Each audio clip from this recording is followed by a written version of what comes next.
Iran की America को चेतावनी, जल्दी करे सरेंडर। ईरान के लिए नहीं, खुद के लिए दी थी ट्रंप ने 6 अप्रैल तक की मोहलत। ईरान के ताबड़तोड़ हमलों ने डोनाल्ड ट्रंप की बोलती की बंद। ईरान के दाव से सहयोगी भी छोड़ने लगे अमेरिका का साथ। अमेरिकी राष्ट्रपति डोनाल्ड ट्रंप ने 26 मार्च को social media platform truth social पर एक पोस्ट किया था, जिसमें उन्होंने कहा था कि ईरानी शासन के पास 6 अप्रैल 2026 रात 8 बजे तक का समय है। तय समय के अंदर वो सरेंडर कर दे, अमेरिका की शर्तों को मान ले, सभी शर्तों को, एक भी शर्त नहीं मानी तो कोई भी समझौता नहीं होगा, और अगर समझौता नहीं हुआ तो ईरान पर बहुत ही घातक हमला होगा। बाद में ट्रंप ने यह धमकी भी दे दी कि ईरान को हम पाषाण युग में पहुंचा देंगे। अब 6 अप्रैल की तारीख करीब आ रही है, लेकिन अमेरिका में ही लोग सवाल पूछ रहे हैं कि यह तारीख आखिर ट्रंप ने दी किसे थी, ईरान को या खुद को? क्या ट्रंप ने अपनी आर्मी को मैसेज दिया था कि 6 अप्रैल तक अगर जंग अमेरिका के पक्ष में नहीं आती है तो अमेरिका ईरान के सामने सरेंडर कर देगा? क्योंकि अब जंग की जो तस्वीर बनती दिख रही है उसमें ट्रंप के चेहरे का रंग पूरी तरह से उड़ गया है। अब वो कुछ भी बोलने से बचते दिख रहे हैं।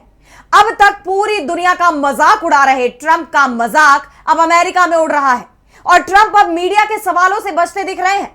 ये कह रहे हैं कि जंग चल रही है, हर बात नहीं बता सकते, राष्ट्रीय सुरक्षा का मुद्दा है, मीडिया भी इसे समझे। अब ट्रंप का यह बयान ही बता रहा है कि अमेरिका जंग हारने की तरफ जा रहा है, और इसी पर आज हम अपनी स्पेशल रिपोर्ट में करेंगे बात। नमस्कार, मैं आराधना।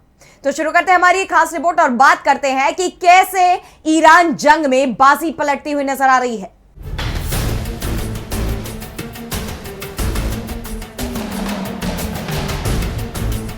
अमेरिकी राष्ट्रपति डोनाल्ड ट्रंप ने ईरान को सरेंडर करने के लिए उसे 6 अप्रैल तक की मोहलत दी थी, लेकिन अब पूरी दुनिया अमेरिका से सवाल कर रही है कि आखिर ट्रंप ने यह मोहलत दी किसे थी। वैसे वो नाम तो ईरान का ले रहे थे, लेकिन जमीन पर जो हालात दिखाई दे रहे हैं उसके बाद कहा यह जा रहा है कि यह बयान ईरान के लिए नहीं था, बल्कि खुद अमेरिका के लिए था। यह बयान डोनाल्ड ट्रंप की सैन्य और राजनीतिक मजबूरी के लिए था, क्योंकि जिस जंग को 1 या 2 दिन में जीतने का दावा ट्रंप कर रहे थे वो 1 महीने बाद भी चल रही है। यह जंग 28 फरवरी से शुरू हुई थी। ईरान से जंग शुरू करने से पहले अमेरिका ने भारी सैन्य तैयारी की, बड़े बड़े नौसैनिक बेड़े भेजे, दुनिया को दिखाया कि अमेरिका को किसी की जरूरत नहीं है, सिर्फ इजराइल को साथ लेकर वो ये जंग कुछ ही घंटों में खत्म कर देंगे।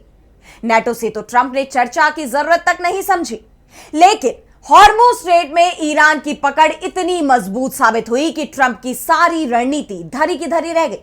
ईरान के सामने जब अमेरिका की नहीं चली तो ट्रंप ने नेटो से मदद मांगी, ईरान जंग में साथ आने को कहा, लेकिन नेटो ने भी अब ट्रंप को अंगूठा दिखा दिया है। ट्रंप को याद दिला दिया है कि नेटो को बनाया क्यों गया था। यह इसलिए नहीं बना था कि अमेरिका दुनिया में अपनी दादागिरी चलाएगा, जिस देश पर चाहेगा वहां हमला करेगा और उसकी संपत्तियों पर कब्जा कर लेगा। नेटो खुद की सुरक्षा के लिए बनाया गया था, किसी को डराने, धमकाने या हमला करने के लिए नहीं बना था। ईरान पर हमले के लिए या फिर हॉर्मुज स्ट्रेट खुलवाने के लिए तो नेटो बिल्कुल भी नहीं बना था। इसलिए नेटो में शामिल सभी देशों ने ट्रंप से साफ कह दिया है कि जंग आपकी है, आप ही लड़ें, जीते या सरेंडर करे, जो कुछ करे वो जल्दी करे, जिससे दुनिया के सामने जो संकट अमेरिका और इजराइल ने खड़ा किया है उससे मुक्ति मिल सके। साफ है कि नेटो सहयोगी ने ही ट्रंप को आईना दिखा दिया है। वहीं अचानक ही इस जंग में अमेरिकी फाइटर जेट और हेलीकॉप्टर एक के बाद एक मार गिराए जा रहे हैं, जिसके बाद से जंग का पूरा नक्शा ही बदल चुका है। एक तरफ जंग की शुरुआत में ही अमेरिका ने ईरान पर दबाव बनाने की रणनीति अपनाई। इजराइल के साथ मिलकर शुरू किए गए हमलों में अमेरिका ने ईरान के नेतृत्व, उसकी परमाणु सुविधाओं और मिसाइल ठिकानों को निशाना बनाया, और इसके साथ ही ट्रंप के बड़े बड़े दावे शुरू हो गए। वो कहने लगे कि हमने ईरान की नौसेना और वायुसेना को पूरी तरह तबाह कर दिया है, लेकिन हकीकत कुछ और ही निकली। ईरान ने स्ट्रेट ऑफ हॉर्मुज को बंद कर दिया, अमेरिका के साथ ही पूरी दुनिया के सामने संकट खड़ा कर दिया। इस समुद्री रास्ते से दुनिया के 20% तेल की ढुलाई होती है, और जैसे ही हॉर्मुज स्ट्रेट बंद हुआ दुनिया में ऊर्जा संकट खड़ा हो गया। क्रूड के दाम जो $60 प्रति बैरल के आसपास घूम रहे थे वो 2-2.5 गुना बढ़ गए, और उस पर भी क्रूड की सप्लाई पूरी तरह से नहीं हो पा रही है। कई देशों में तो लॉकडाउन तक लग गया है। दुनिया ने इसके लिए ट्रंप को ही जिम्मेदार ठहरा दिया, जिसके बाद अमेरिकी राष्ट्रपति ने पहले 48 घंटे का अल्टीमेटम ईरान को दिया। कहा कि हॉर्मुज खोलो नहीं तो ईरान के सभी पावर प्लांट तबाह कर देंगे। 48 घंटे की समय सीमा को पहले 5 दिन बढ़ाया गया और फिर इसे बढ़ाकर 6 अप्रैल तक कर दिया गया। लेकिन अब यह सामने आ गया है कि ट्रंप ने 6 अप्रैल की तारीख आखिर क्यों तय की थी। दरअसल अमेरिका को अपनी सैन्य तैयारी मजबूत करने का समय चाहिए था। इस दौरान अमेरिका ने फारस की खाड़ी में बड़े नौसैनिक फ्लीट भेजे, जिनमें सुपर कैरियर जैसे यूएसएस जॉर्ज एच.डब्ल्यू. बुश भी शामिल है। और साथ ही ट्रंप ने नेटो देशों से अपील की कि वे भी नौसेना भेजकर हॉर्मुज को खोलने में मदद करें। लेकिन नेटो सहयोगी इस अपील पर खरे नहीं उतरे। यूरोपीय देशों ने साफ कह दिया कि वे अमेरिका और इजरायल युद्ध में सीधे शामिल नहीं होंगे। अमेरिकी राष्ट्रपति ने गुस्से में नेटो को कागजी शेर तक करार दिया और यहां तक कह दिया कि अमेरिका नेटो से बाहर निकलने पर विचार कर रहा है, क्योंकि नेटो का अस्तित्व अमेरिका से ही जुड़ा है। अमेरिका से ही उसे ताकत मिलती है। अमेरिका ने हमेशा यूरोप की मदद की, लेकिन जब अमेरिका को जरूरत पड़ी तो सहयोगी पीछे हट गए, जबकि अमेरिका सालों से उनका बचाव करता रहा है।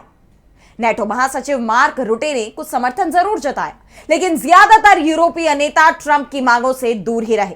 फ्रांस के राष्ट्रपति इमैनुअल मैक्रों ने तो ट्रंप की रणनीति पर ही सवाल उठा दिए। हॉर्मुज में अमेरिका की स्थिति कमजोर साबित हुई और सबसे बड़ी बात तो यह है कि अमेरिकी नेवी चीफ ने ही ट्रंप के सामने कह दिया कि हॉर्मुज में ईरान को हराना हमारे बस की बात नहीं है। अगर हम वहां जाएंगे तो अमेरिका की ही किरकिरी हो जाएगी। ईरान की मिसाइलें और उसके ड्रोन अमेरिका के बड़े बड़े पोतों को आसानी से निशाना बना लेंगे। और अब 6 अप्रैल का दिन आने वाला है। ट्रंप ने जो समय सीमा दी थी वो कुछ ही घंटों बाद खत्म हो जाएगी और इस बीच ईरान ने जो चोट अमेरिका को दी है, उसके बाद ट्रंप के पास अपनी धमकियों को आगे बढ़ाने का रास्ता भी बंद हो गया है। लेकिन ट्रंप के बारे में यह कहा जाता है कि वो बहुत जल्दी अपने बयान को भूल भी जाते हैं। ऐसे में अब कहा यह भी जा रहा है कि 6 अप्रैल को ट्रंप एक बार फिर पावर प्लांट पर हमले की धमकी दोहरा सकते हैं। लेकिन इस समय जंग के जो हालात दिखाई दे रहे हैं, उसमें ट्रंप की चेतावनी का ईरान पर कोई असर नहीं होगा, यह भी तय है। ट्रंप की तरफ से बार बार दी जा रही मोहलत और चेतावनियां अब खुद उनकी कमजोर रणनीति का प्रतीक बन गई है। ईरान ने दिखा दिया है कि वो आसानी से दबने वाला नहीं है और अब तो वो अमेरिका पर भारी पड़ रहा है। इसलिए ईरान ने अपना रुख और भी सख्त कर लिया है। ट्रंप से समझौते के प्रस्ताव को तो ईरान पहले ही ठुकरा चुका था। इसके बाद ट्रंप की तरफ से 48 घंटे के सीजफायर का दूसरा प्रस्ताव रखा गया, लेकिन ईरान ने इस प्रस्ताव को भी ठुकरा दिया है और साफ कह दिया है कि जंग रोकना है तो सरेंडर करे, फुल सरेंडर। इससे कम पर ईरान तैयार नहीं होगा, क्योंकि ईरान ने अमेरिका की कमजोर नस पकड़ ली है। हॉर्मुज की बंदी और उसके सटीक जवाबी हमले ने डोनाल्ड ट्रंप को बैकफुट पर ला दिया है। अब ट्रंप खुद को बचाने की कोशिश में लगे हैं और इसलिए उन्होंने ईरान को सीजफायर का प्रस्ताव दिया था। लेकिन ईरान को भी पता है कि ट्रंप कमजोर पड़ रहे हैं।